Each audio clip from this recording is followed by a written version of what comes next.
สวัสดีท่านผู้ฟังที่เคารพทุกท่านครับพบกับรายการทนายความพบประชาชนทางสถานีวิทยุวัดฝายหินตำบลในเมืองอำเภอเมืองตำบลสุเทพนะครับอำเภอเมืองจังหวัดเชียงใหม่คลื่นความถี่ FM 104.5 เมกะเฮิรตซ์ทุกวันเสาร์นะครับผมก็นำรายการเรื่องกฎหมายก็เรื่องอื่นๆมาคุยกับท่านเพื่อประโยชน์พยายามหา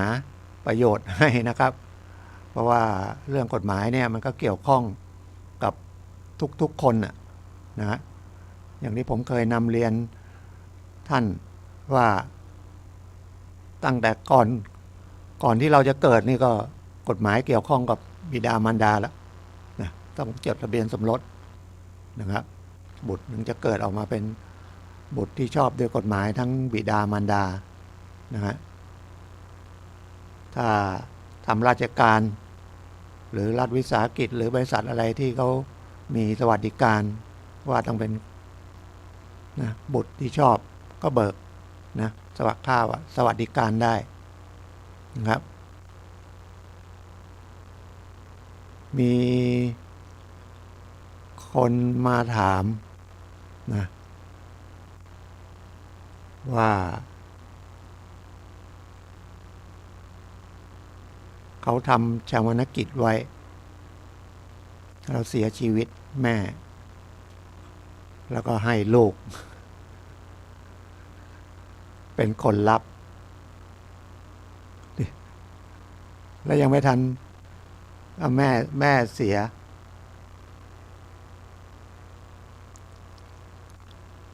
ลูกก็เสียคนที่จะรับเงินจากแม่รับเงินชาปนกิจของแม่แล้วตัวเองไม่มีลูกแต่มีเมียเขาบอกว่าเมียไปรับได้ไหมมันก็เป็นปัญหานะเพราะเมียคือถ้าเป็นลูกของลูกเลยนะสืบสายว่าน่าจะไปรับได้แต่เมื่อเขาบอกลูกเขาเขียนว่าบุตรเขาไปตีความว่าเป็นลูกสะใภ้ ไม่ใช่นะครับชาปนกิจเขาก็ต้องรอจากประมวลกฎหมายแพ่งพาณิชย์ไปนะครับว่าผู้สืบสันดานนะแต่จริงๆเขาก็เขียนเหมือนผู้ทำประกันภัยเหมือนกันนะชาปนกิจเนี่ยเจาะจงจะให้ใครเป็นผู้รับนะแต่ผมเห็นของครูนะ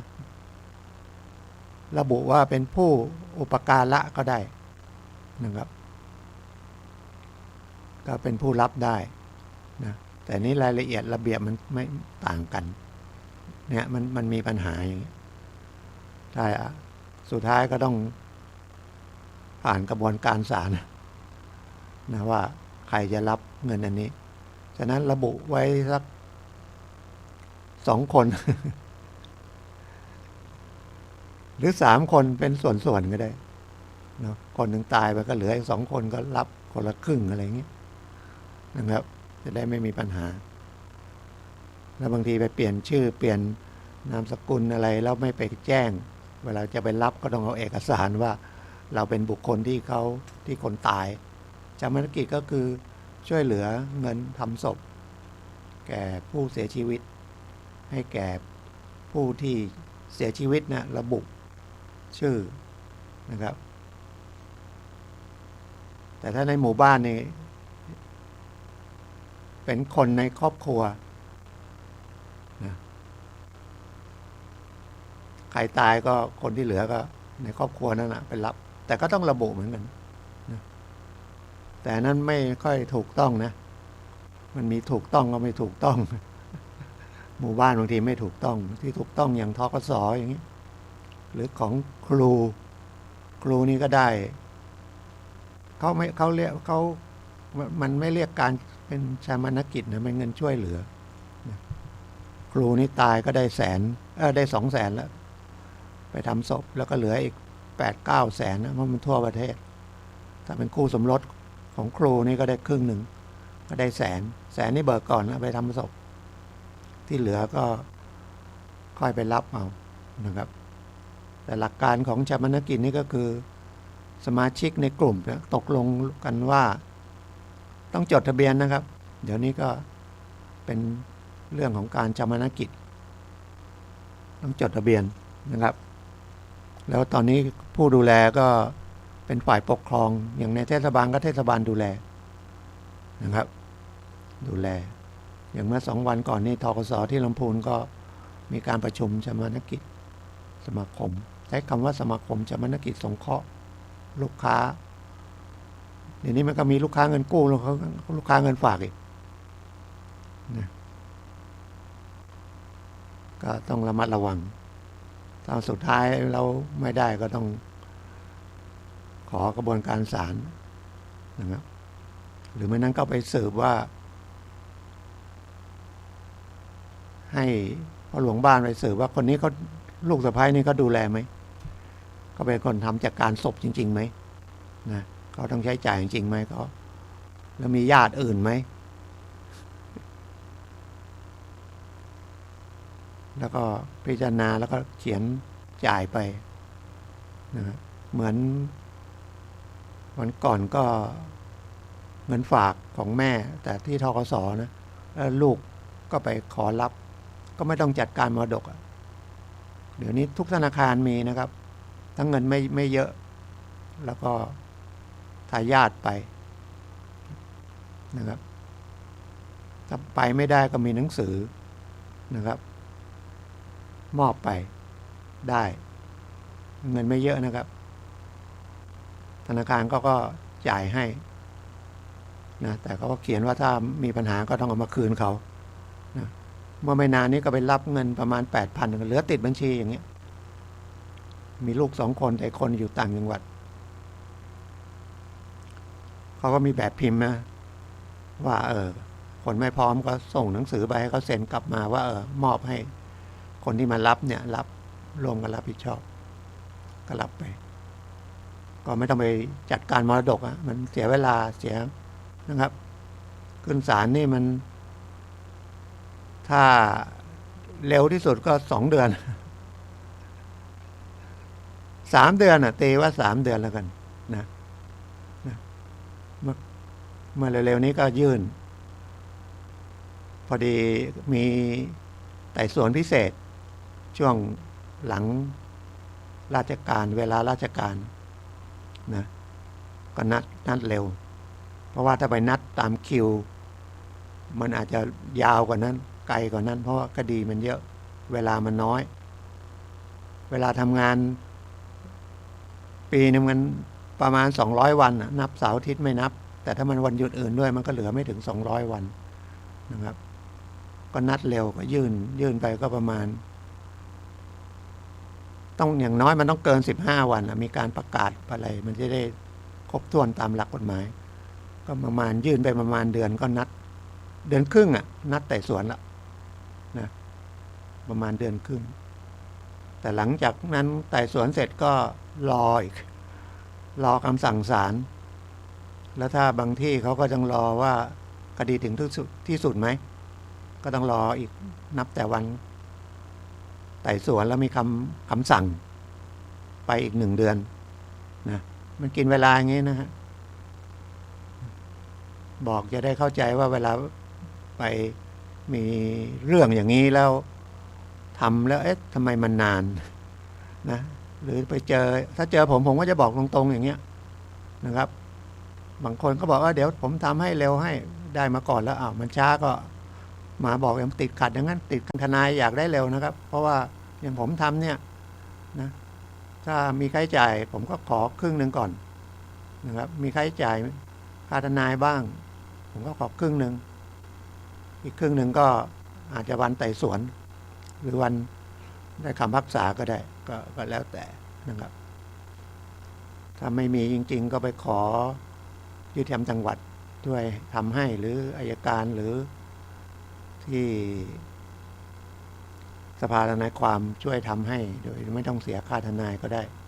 นะครับบอกให้ครบถ้วนเลยนะครับผมไม่นะครับเพราะว่าเป็นช่องทางเป็นประโยชน์ของผู้ฟังนะครับเมื่อวันอังคารเนี่ยที่ผ่านมาเนี่ยเนื่องจากผมไปดูแลมูลนิธิอยู่มูลนิธิหนึ่ง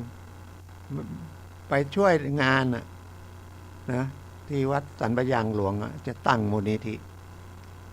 ก็ตั้งให้เสร็จสิ้นแล้วตั้งแต่ปี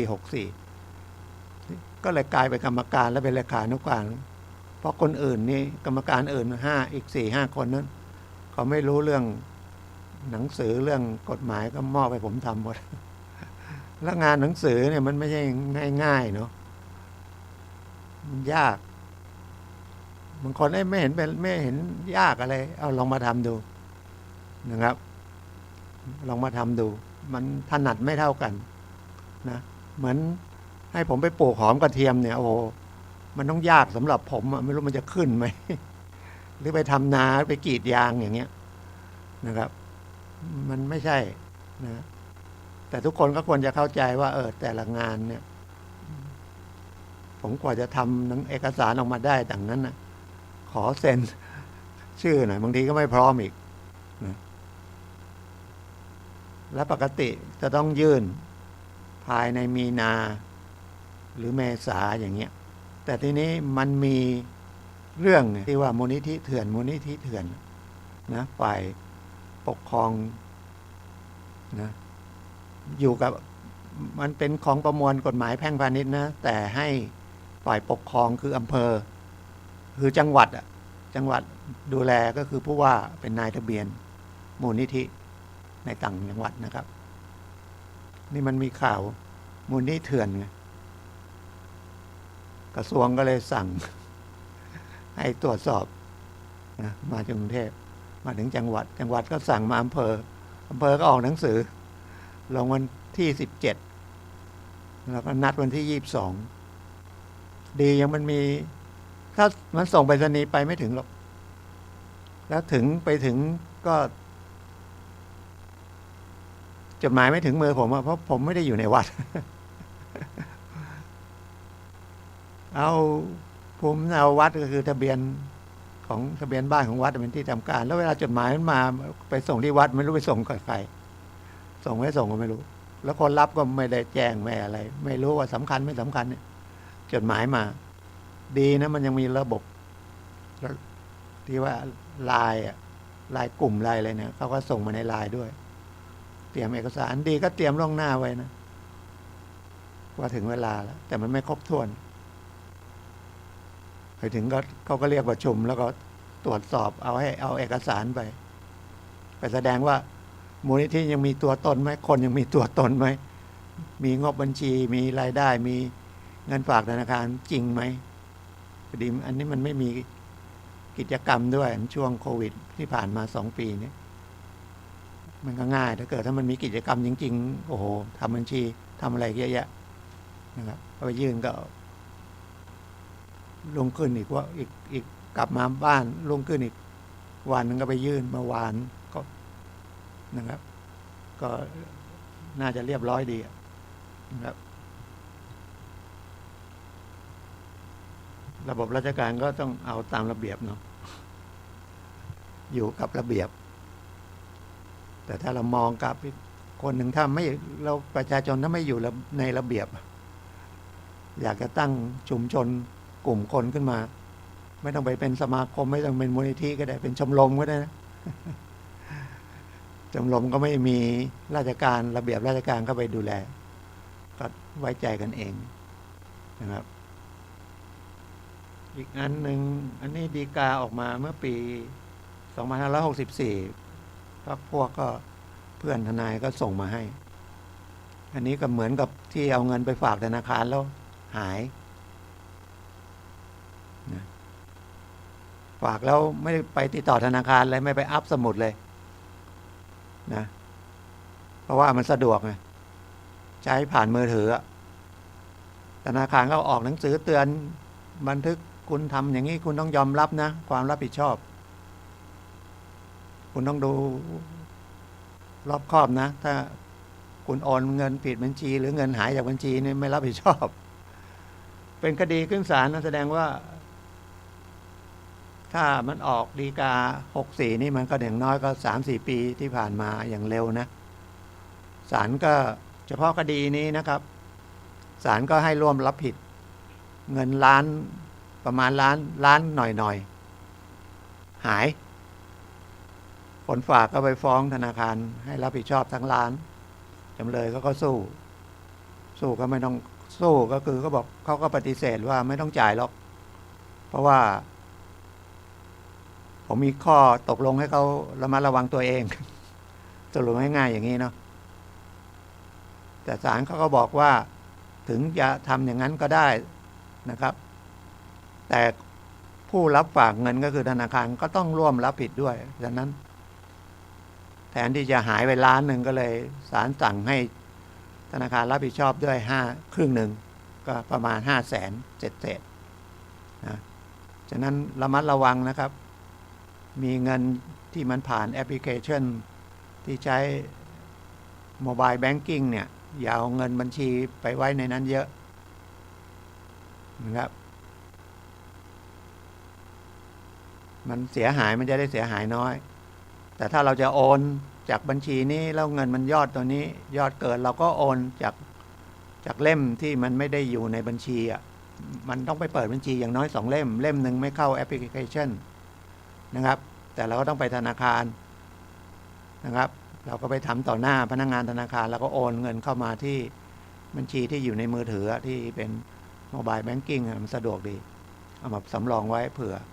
แล้วเราก็โอนไปนะครับเหมือนนั้นเหมือน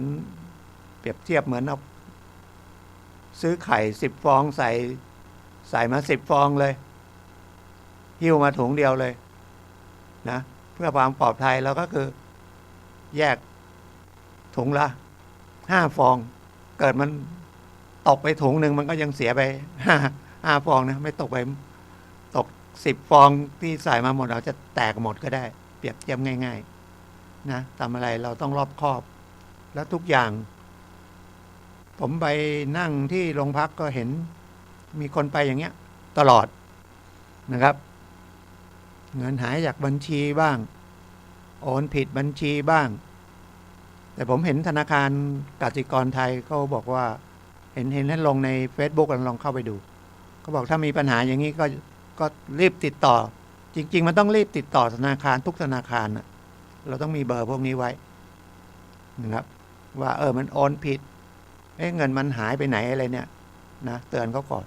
แต่บางธนาคารพอโทรไปก็บอกคุณต้องไปติดต่อตำรวจก่อนโหมันเสียเวลามันก็ไม่ทันละนะธนาคารต้องเพราะคุณอยู่กับระบบอ่ะคุณก็ต้องตรวจเลยว่ามีคนแจ้งอย่างนี้เจ้าของบัญชีนะครับแล้วบางทีแจ้งมาทางโทรศัพท์ก็ต้องให้ไปที่ธนาคารเนี่ยมันก็เสียเวลามันก็ไม่ทันกินมิจฉาชีพอ่ะเราต้องระมัดระวังนะครับระมัดระวังตัวเองคือความโลภเราเนี่ยนะครับเห็นของถูกเห็นดอกเบี้ยแพงเอาเงินไปฝากอย่างโวเล็ก3D อะไรเนี่ยนะครับเสียหายกันเยอะตอนนี้ก็ไปยึดตึกยึดอะไร25 ล้านมันจะคุ้มกับเงินเสียหายที่เป็นพันล้านไหมนะแต่มันก็ยังได้มานะครับ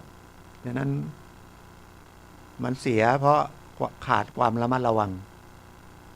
เมื่อวานนี้ก็เอารถมาโรงพักอีกเอารถยนต์ให้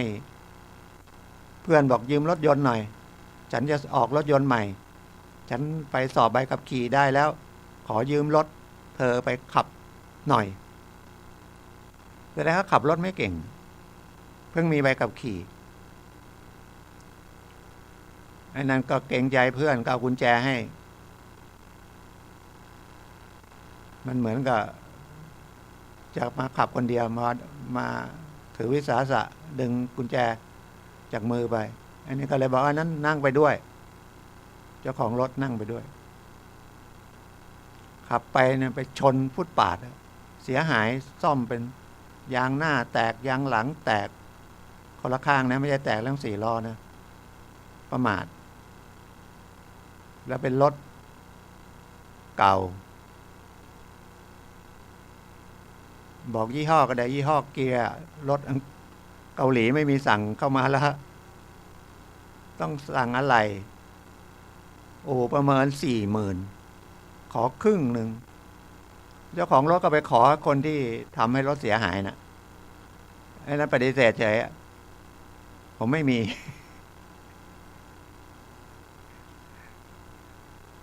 เนี่ยมันเดือดร้อนนะไม่มีจะทำยังไงไอ้นี่ก็รถก็ไม่ได้ซ่อมไปจอดไว้โอ้รถก็จะพังไปเรื่อยๆถ้าจะซ่อมก็ต้องเอาเงินตัวเองไปให้เขา20,000ก่อนค่าซื้ออะไรถึงไม่ถึงก็ไม่รู้โอ้เขาก็ต้องเอาอย่างนั้นอ่ะเพราะเราไม่มีความรู้ถ้ามีความรู้มันก็ต้องไปหาคนที่รู้ว่าพวกนี้ไปซื้ออะไรประมาณเท่าไหร่นี่ไม่รู้เป็นผู้หญิงไม่มีความรู้มันอาจจะต้นทุนขนาด20,000นะแต่เขาก็เรียก40,000ทำสีทำอะไรอีกนะครับนั้นบอกไม่มีอย่างเดียวทำไงมันก็เป็นความผิดทางแพ่งนะครับฐานละเมิดก็ต้องฟ้องเรียกค่าเสียหายทีนี้จะฟ้องยังไงก็ต้องไปจ้างทนายไม่มีทนายถ้าอยู่ฐานะเรียกว่าพอกินพอใช้อย่างเงี้ยก็ขอสภาทนายความก็มีจัดหาทนายให้นะแต่เขาต้องมาสอบว่าไม่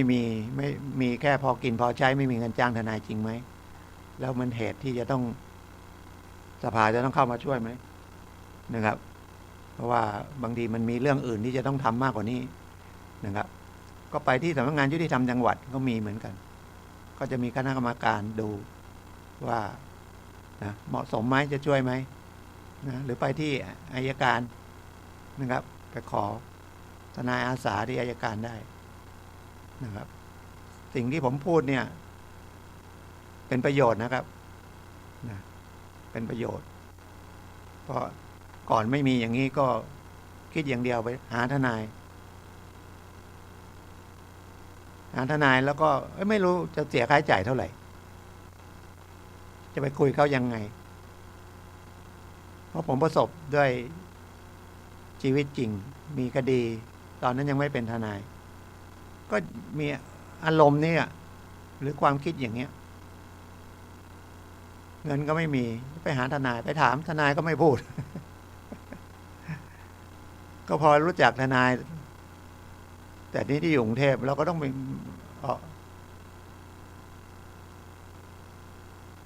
เขาบอกเอามาก็ออกค่าโดยสารให้ก็จะมาเขาก็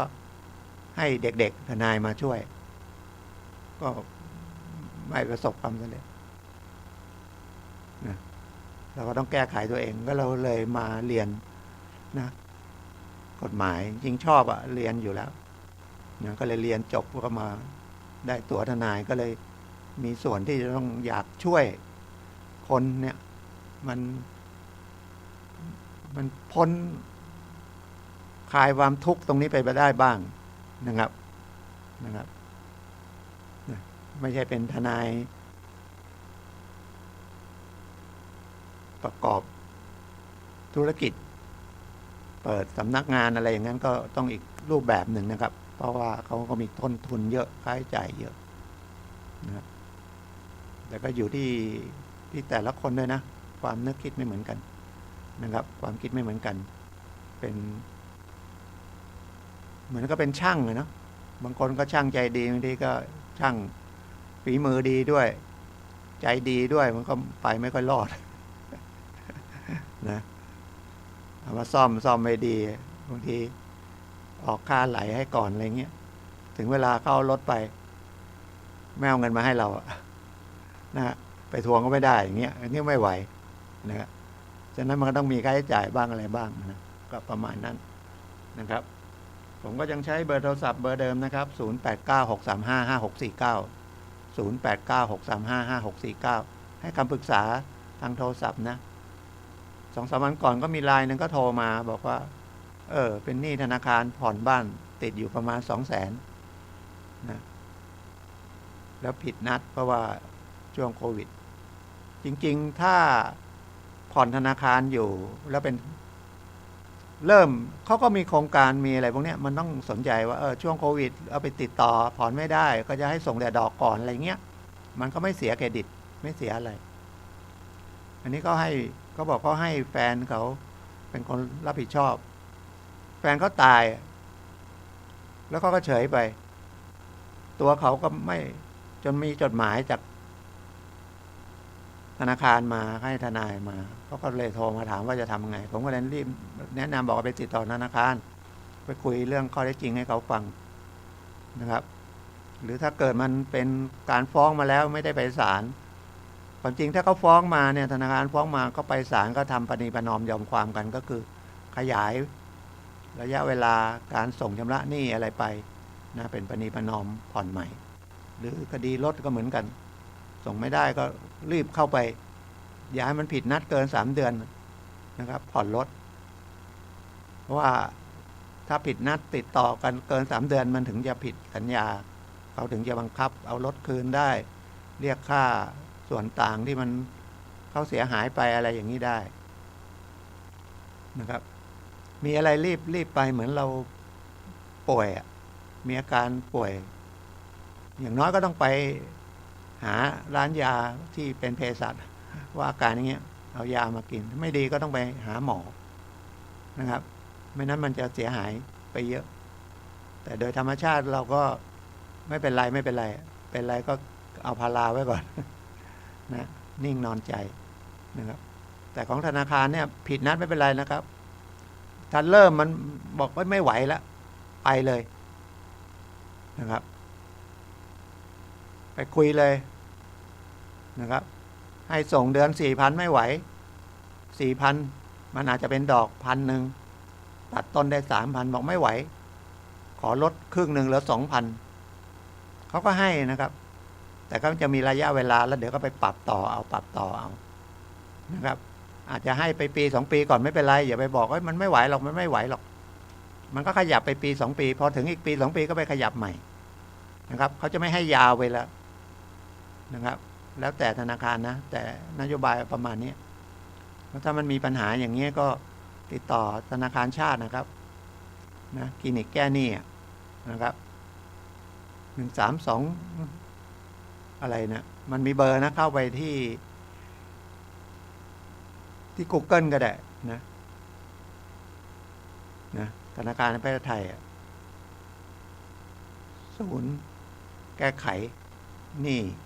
นะครับเขาไม่อยากให้เป็นหนี้นะครับเพราะว่ามันเสียหายหมด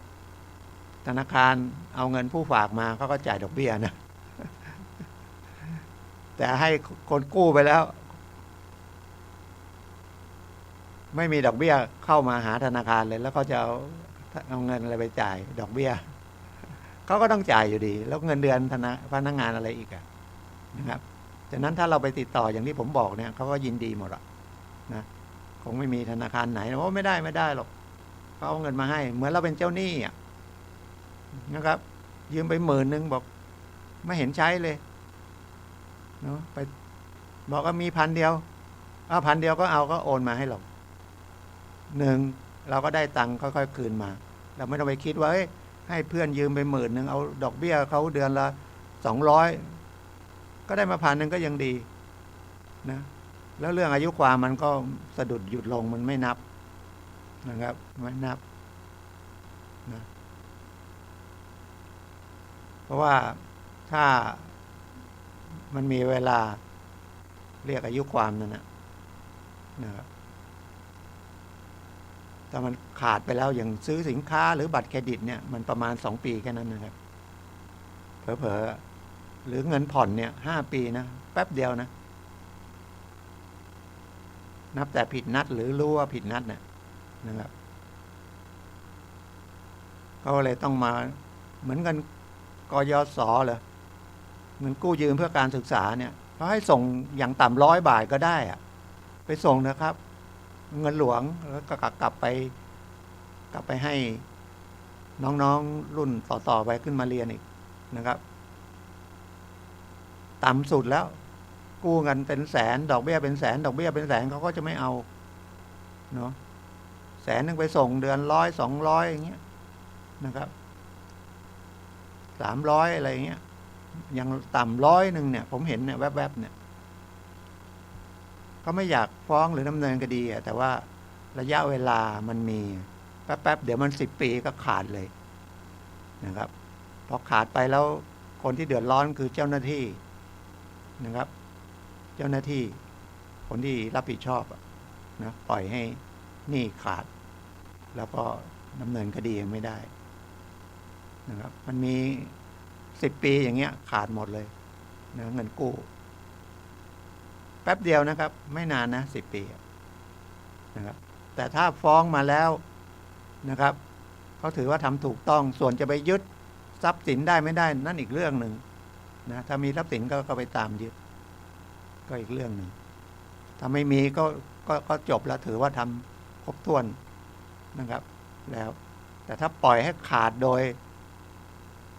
นะครับไม่ได้ดำเนินคดีเพราะว่าคุณเผลอเลอคุณลืมอะไรเงี้ยเจ้าหน้าที่ผู้นั้นต้องรับผิดนะครับรับผิดนะครับท่านรับฟังรายการทนายความพบประชาชนทางสถานีวิทยุพระพุทธศาสนาวัดฝายหินคลื่น FM 104.50 เมกะเฮิรตซ์ Facebook YouTube นะครับก็วัดฝายหินหรือฝายหินภาษาอังกฤษนะ FAISIN ฝายหินพิมพ์ภาษาไทยก็ได้นะครับเป็นภาษาไทยก็ได้นะครับแต่เรื่องเงินฝากธนาคารน่ะมันก็มีอีกอันหนึ่งนะมันก็เป็นความคิดนักกฎหมายเหมือนกันว่าแล้วมันก็เคยมีฎีกาอย่างนี้เหมือนกันฎีกาก็คือคำตัดสินมีคดีแล้วแต่ฎีกาก็เป็นแนวแค่นั้นนะเพราะว่ารายละเอียดแต่ละคดีส่วนย่อยมันต่างกันนะครับต้องเข้าใจอย่างนั้นแต่ถ้ามันรายละเอียดส่วนย่อยอะไรทั้งหมดเลยเหมือนกันเป๊ะเลยมันก็รูปแบบเดียวกันเลยพิมพ์เดียวกันอย่างนี้ก็โอเคนะก็จะออกมาตามนั้นนะครับแต่ไม่แน่นะบางทีมันพิมพ์เดียวกันแล้วออกมานานแล้วบางทีพอมาใหม่มีความคิดขึ้นมาอีกอันหนึ่งมันไม่น่าใช่อย่างนี้ก็มีการฎีกายกฎีกาเก่ากับนะกับแนวทางอันที่เคยปฏิบัติมาอย่างนั้นตามแนวทางฎีกาอย่างนั้นก็ได้นะครับเพราะว่ามาเปลี่ยนใหม่นะครับมันความคิดมันอาจจะเปลี่ยนใหม่แล้วก็วัฒนธรรมเปลี่ยนใหม่อย่างสมัยก่อนกู้เงินเนี่ยถ้ากว่า 2,000 บาทนะต้องมีลายมือชื่อผู้ลงลายมือชื่ออันนั้นไปฟ้องร้องไม่ได้ฟ้องไว้ศาลก็ยกเพราะกฎหมายแพ่งเขียนไว้งั้นนะกู้ยืมเงินกว่าปัจจุบันนะ 2,000 บาทสมัยก่อนมัน50 บาทแล้วก็แก้มาเป็น 2,000 บาทปัจจุบันนะแต่เดี๋ยวนี้ก็หลักฐานเป็นหนังสือส่งไลน์กันข้อความในนั้นมีข้อความว่าเป็นหนี้ศาลก็บังคับให้หรือสมัยก่อนเนี่ยบางทียืมเงินเราแล้วมันไม่ได้ทำหนังสือนะครับก็ยืมไป1,000ยืมไปสัก 3,000ไม่ใช้เราอยากจะไปฟ้องนะครับแต่ไม่มีหลักฐานเป็นหนังสือบางทีเราก็แกล้งเขาว่านะแกล้งทำจดหมายไปยืมเงินมาตั้ง 8,000ทำไมไม่ใช้สักทีเหมือนเข้าไปในไลน์อย่างนี้ก็ได้พิมพ์เข้าไปสมัยก่อนไม่มีมันใช้จดหมายหรือจากโทรศัพท์คุยมันก็ไม่มีหลักฐานเขียนจดหมายไปสื่อสารด้วยกฎหมายยืมเงินไป 8,000ไม่ใช้สักทีทางนั้นก็ตอบมาว่ายืมเองแค่โทษยืมแค่ 3,000ทำไมบอกยืม 8,000ล่ะแล้วก็เขียนชื่อมาด้วยเอาอย่างนั้นมันก็ไปเป็นหลักฐานในการฟ้องคดีได้เพื่อนก็ลงรายชื่อมาแสดงว่ารับ 3,000ใช่ไหมแต่เราก็เนี่ยเทคนิคไม่รู้นะ เทคนิคหรือว่าปฏิภาณไหวพริบหรือว่าศรีถนนชัยหรือว่าทนายคิดอย่างนี้เหรอก็เราจะทำยังไงนะเราก็ต้องหาหลักฐานหรือผมที่อย่างผมโดนคดีก่อนเป็นทนาย ผมก็ตีเช็คไปจริงๆเช็คเนี่ยมันก็เรื่องธุรกิจของเพื่อนแต่เพื่อนบอกให้ช่วยทำหน่อยเปิดบัญชีชื่อเราเลยเนี่ยมันผิดพลาดอย่าไปทำนะครับอย่าไปดีใจว่าเฮ้ยเพื่อนไว้ใจเราให้เราถือเท่ากับถือเงินเขาก็คือไปเปิดบัญชีธนาคารนะครับ10,000 เดียวก็ได้แล้วก็ได้เช็คมาแล้วคุณไปซื้อสินค้าเลยนะแล้วก็คุยตอนแรกก็ซื้อเงินสดแล้วซื้ออะไรตอนหลังเขาไว้วางใจก็จ่ายเช็คล่วงหน้าจ่ายเช็คล่วงหน้านะเพื่อนก็กะหมุนทันมันหมุนไม่ทันส่งเงินไม่ได้ก็เป็นหนี้เขามาฟ้องผมเขาเช็คไปเข้านะครับเข้าไปแล้วไม่มีเงินเขาก็เงียบหายไปเลย3 เดือนเขาไปหาทนายคนนั้นเก่งนะผมยอมรับว่าเขาเก่งเขาก็เห็นแล้วว่าถ้าไปฟ้องซื่อๆอย่างนั้นนะแล้วผมมีความรู้หรือผมได้ทนายที่มีความรู้ทันกันมันเลย3 เดือนขาดอายุความเพราะเป็นคดียอมความได้นะครับขาดอายุความทนายฉลาดเขาก็หาช่องทางได้เขาบอกคุณไปเข้าอีกครั้งดิเขาไปเข้าอีกครั้งหนึ่ง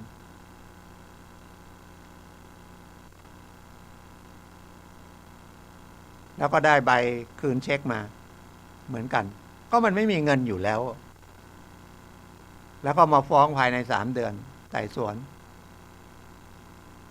ฟ้องคดีอาญาเองก็ต้องไต่สวนคดีอาญาถ้าผ่านโรงพักส่งอัยการไม่ต้องไต่สวนศาลก็รับมีมูลแต่ส่วนใหญ่จะมีมูล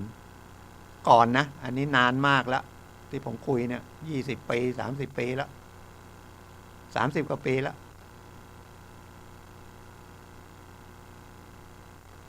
เราก็พอรู้บ้างเราวันไต่สวนแล้วก็ให้ทนายไปแต่ทนายไม่เก่งไงทนายไม่มีตามไม่ทันเขาไม่ได้ไปซักคานไว้พอมีมูลก็นัดอีกครั้งหนึ่งครั้งหลังเนี่ยถ้าผมตกเป็นจำเลยแล้วครั้งแรกมันยังเป็นผู้ต้องหาไม่ไปก็ได้ยังไม่ได้เป็นจำเลยให้ทนายไปก็ได้แต่ครั้งหลังต้องไปถ้าจะไปต้องเตรียมเงินประกันแล้วถ้าไม่เตรียมประกันนะมันมีศาลจะต้องอาจจะขังละผมก็ไม่ไปหลบซ่อนสุดท้ายเขาก็ออกหมายจับเลยเพราะวันนั้นไม่ไปถือว่าหลบหนีออกหมายจับก็ออกมาตั้งหลายเดือนแล้วสุดท้ายตำรวจก็มาตามได้ ถึงยังวะผมก็โดนตำรวจจับเข้าห้องขังแล้วก็พาไปส่งศาลก็อยู่ได้ถุนศาลเสร็จจากได้ถุนศาลผมก็เข้าไปเรือนจำเลย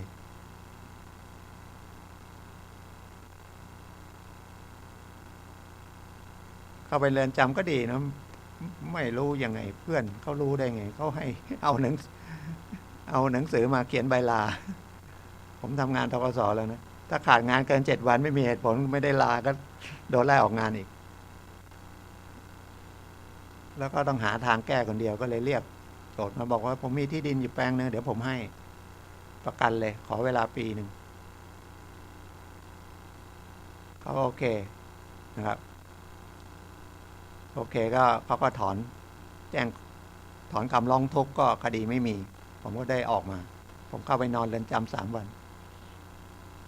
เดี๋ยวบอกให้ผมเป็นคนขี้คุกมันเป็นทนายได้ไงผมไม่ได้เป็นขี้อย่าไปว่าอย่างนั้นนะครับ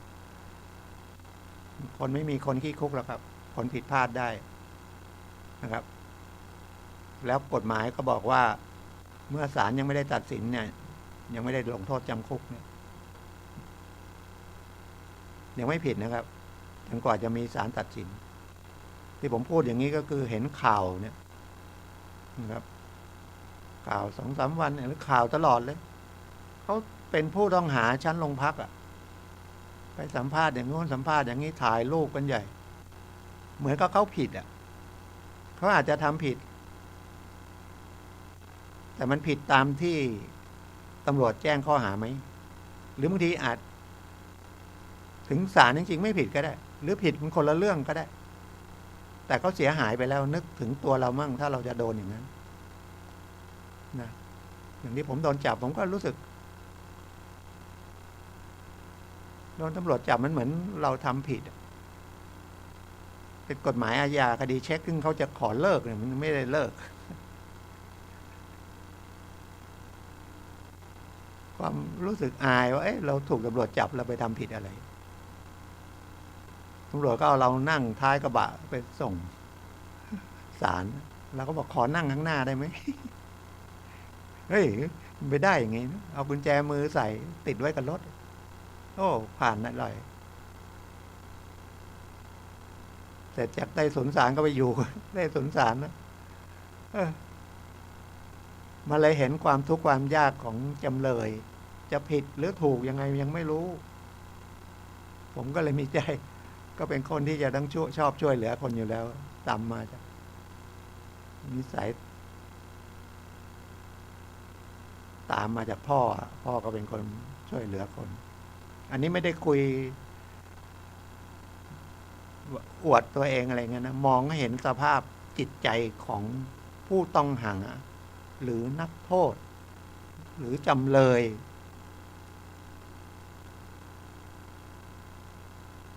นะเขาจะผิดได้ตั้งใจหรือประมาทหรืออะไรก็แล้วแต่เขาก็มนุษย์นะยังมีส่วนเป็นความมนุษย์นะครับจะร้ายยังไงก็แล้วแต่จะฆ่าคนตายก็อย่างนี้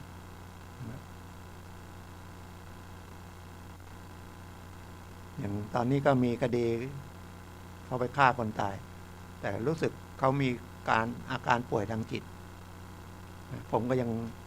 ไม่รู้จะหาทางยังไงพิสูจน์เขานะครับจะขึ้นศาลสืบพยานพฤษภาคมเขาถูกจับมาเดือนพฤษภาปีที่แล้วแทงเขาแต่ผมยังไม่ได้ถามรายละเอียดเพราะว่าเคยไปเจออันนี้เป็นคดีที่ศาลตั้งให้ผมเป็นทนายให้เขานะครับส่วนใหญ่ผมก็เป็นคดีแบบนี้เพราะว่าผมไม่ได้เปิดสำนักงานไม่ได้ทำประกอบอาชีพเป็นทนายความเปิดสำนักงานนะครับขึ้นทะเบียนไว้กับศาลเป็นทนายอาสาทำเสร็จก็ศาลก็จ่ายค่าทนายให้นะครับไม่มาก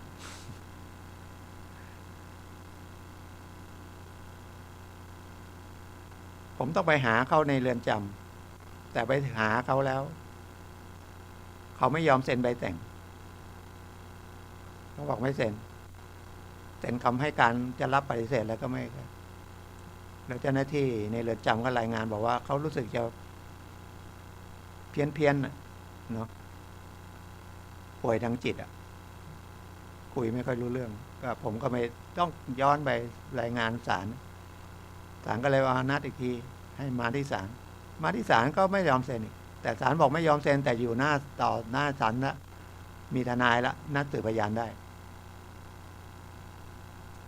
ก็เป็นคนต่างจังหวัดไม่ได้คนมาจากทางอีสานนะครับจะไปหาบิดามารดาเขาญาติเขาก็ไม่มีนะ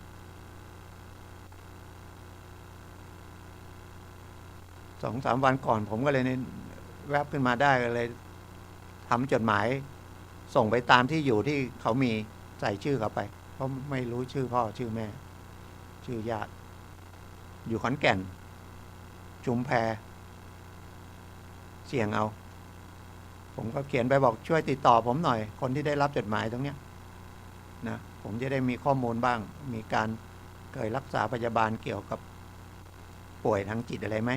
จะได้เอามาเป็นหลักฐานให้ศาลเห็นจะได้คืออันนี้เป็นประโยชน์มากนะครับ ถ้าศาลเห็นว่าเป็นคนวิกลจริตถึงจะไปฆ่าคนตายนี่ก็โทษไม่เยอะเพราะว่าไม่มีขั้นต่ำแต่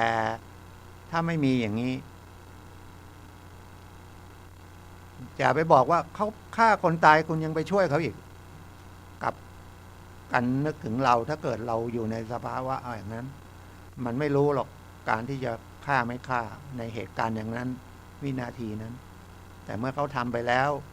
เรามีโอกาสช่วยเขาได้เท่าที่เรามีหน้าที่ที่กฎหมายให้ก็ควรจะทำนะอย่าไปถือว่าทำเป็นพิธีนะครับมีทนายแล้วก็ครบถ้วนละศาลก็ตัดสินแล้วได้เสร็จไปเขาก็ไปติดคุกติดตารางโอ้แต่จะบอกเอาแล้วคนที่เขาตายเราก็ต้องกลับไปดูว่าหลักของศาสนาพุทธว่าต้องมีเหตุที่กระทำกันมานะครับก็ต้องอย่างนั้นคุยวันนี้เหมือนกับคุยโอ้ตัวเองก็เปล่าอวดตัวเองก็เปล่าเอาอีกคดีหนึ่งเอาง่ายๆอันนั้นกำลังจะหาทางช่วยเขานะถ้าว่านั้นเขาก็ต้องโดนตัดสินเยอะนะฮะอีกคดีหนึ่งเร็วๆเนี่ยที่หนังสือพิมพ์ลงหรือข่าว Facebook ลงไม่เกิน10 วันนะครับออกรถใหม่ไม่ถึงเดือนเลยเขาบอกพวงมาลัยล็อกข่าวไปนั้นตอนแรกเขาไปชนแต่คนขับเป็นพ่อสามีเป็นพ่อคนนั่งข้างหน้าเป็นแม่มีเด็กอยู่ข้างหลังคนอายุอายุสักกี่ปีเด็ก6 ขวบหรือไง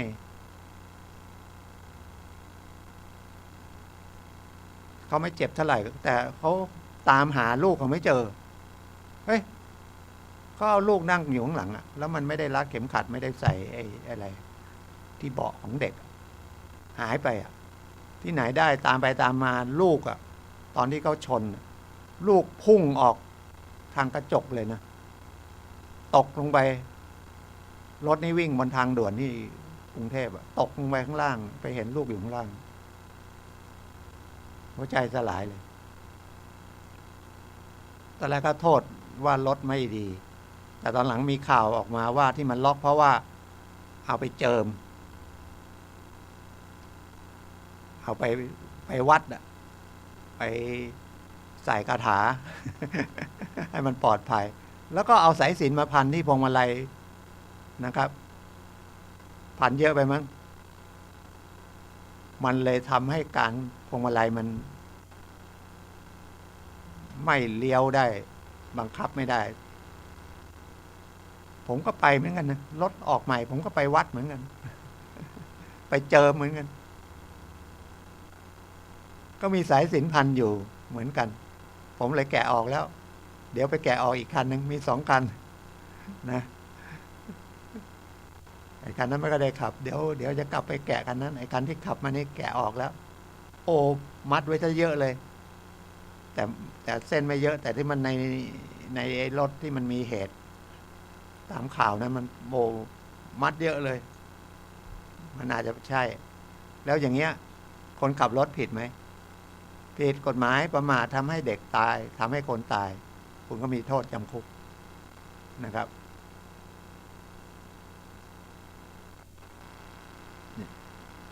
แต่ศาลอาจจะรอลงอาญา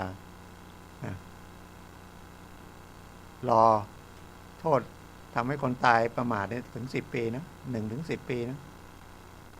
ศาลอาจจะลง2 ปีไม่เคยทำผิดอีกลดเหลือปีเดียวรอลงอาญา3 ปีระหว่าง3 ปีนี้อย่าไปเกิดเหตุนะเกิดเหตุโดนเข้าไปอีกนะครับดังนั้นระมัดระวังนะครับใครสนใจของสถาบันพลังจิตตานุภาพนะครับเรียนหลักสูตรครูสมาธิเปิดแล้วนะครับ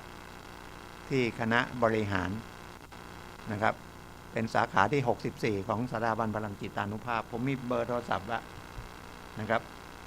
ใครสนใจก็เรียนฟรีนะครับ เรียนตอนเย็นนะครับจะเรียน13 มีนาละปฐมนิเทศวันที่12 มีนาที่จะถึงเนี่ยนะครับเรียนที่คณะบริหารมช.ผมมีเบอร์โทรศัพท์นะครับ095 669 7955 095 669 7955นะเป็นอาจารย์วิไลทัศน์เป็นผู้ดูแลนะเข้าไปสถาบันพลังจิตอานุภาพก็ได้แล้วก็ลองเสิร์ชหาสาขา64นะครับเรียนฟรีหมดนะครับเรียนตอนเย็นทุกวันเลยจันทร์อังคารพุธพฤหัสศุกร์เรียนประมาณเรียนมีคำบรรยายมีอะไรด้วยประมาณชั่วโมงหนึ่งแล้วก็เดินจงกรมครึ่งชั่วโมงนั่งสมาธิครึ่งชั่วโมงก็รวมประมาณ2 ชั่วโมงนะครับแป๊บเดียวเองหลักสูตร200 ชั่วโมงฟรีหมดทุกอย่างเอาเวลาไปเป็นประโยชน์ทางนี้ดีกว่านะครับดีกว่าไปเที่ยวนะครับเอาเนี้ยให้จิตใจเราเป็นได้หลักธรรมะเรื่องสมาธิบ้างนะหลวงพ่อวิยังก็เป็นศิษย์หลวงปู่มั่นนะครับแล้วท่านก็เขียนตำรานี้มา3 เล่มใช้เวลา5 ปีนะแล้วก็ลอง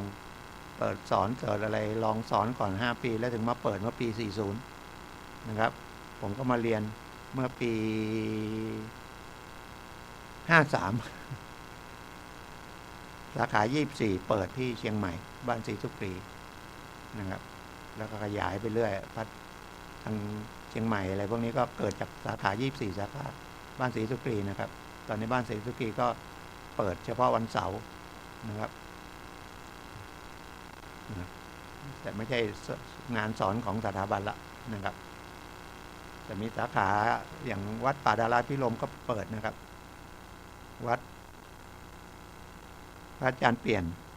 วัดอรัญญวิเวกเปิด200สาขาที่286ผมก็ได้มีโอกาสไปเป็นวิทยากรประมาณ2 หัวข้อ